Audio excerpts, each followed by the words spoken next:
Hello बच्चों, question states that draw a graph showing the variation of stopping potential with frequency of incident radiation in relation to photoelectric effect. Deduce an expression for the slope of this graph using Einstein photoelectric equation. So first question में हम की concept को देखते हैं. की concept for this question. अब जैसा कि हम जानते हैं कि हमारे पास आइंस्टीन इक्वेशन के लिए आइंस्टाइन इक्वेशन के अकॉर्डिंग कि कोई भी हमारे पास सब्सटेंस होगा या कोई भी हम मेटल बोल सकते हैं, जब हमारे पास मेटल पर एक सूटेबल फ्रीक्वेंसी की कोई लाइट इंसिडेंट होगी जिसमें फ्रीक्वेंसी न्यू है और मेटल की थ्रेशोल्ड फ्रीक्वेंसी न्यू नोड है. अगर हमारे पास न्यू की वैल्यू ज़्यादा होगी न्यू नोड से तो उसमें से इलेक्ट्रॉन का इजेक्शन होना स्टार्ट हो जाएगा. तो इलेक्ट्रॉन जिस वेलोसिटी से मूव करेंगे, सपोज वो वी है, तो उस केस में जो काइनेटिक एनर्जी होगी that is half mv² will be equal to h nu minus h new naught. तो साथ में हमारे पास एक रोल आएगा स्टॉपिंग पोटेंशियल का. So we can equate this value with stopping potential that is e v naught. तो यहाँ से मुझे ग्राफ बताना है स्टॉपिंग पोटेंशियल के बीच में और फ्रीक्वेंसी के बीच में. So from this we can write e v naught equals to h nu minus h new nought.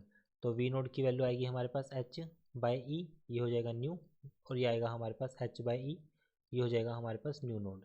सो अगर मैं इस ग्राफ की इक्वेशन देखूँ y equals to M X plus C, जहाँ पर m हमारे पास क्या है, स्लोप है. अगर m स्लोप है तो यहाँ से वैल्यू आएगी हमारे पास, एक इक्वेशन को देखें, v nought equals to H by E, ये हो जाएगा new, minus H by E, ये हो जाएगा new nought. So equation compare करते हैं. कंपेयर करने के बाद हमने पाया प्रीवियस इक्वेशन में this is our work function.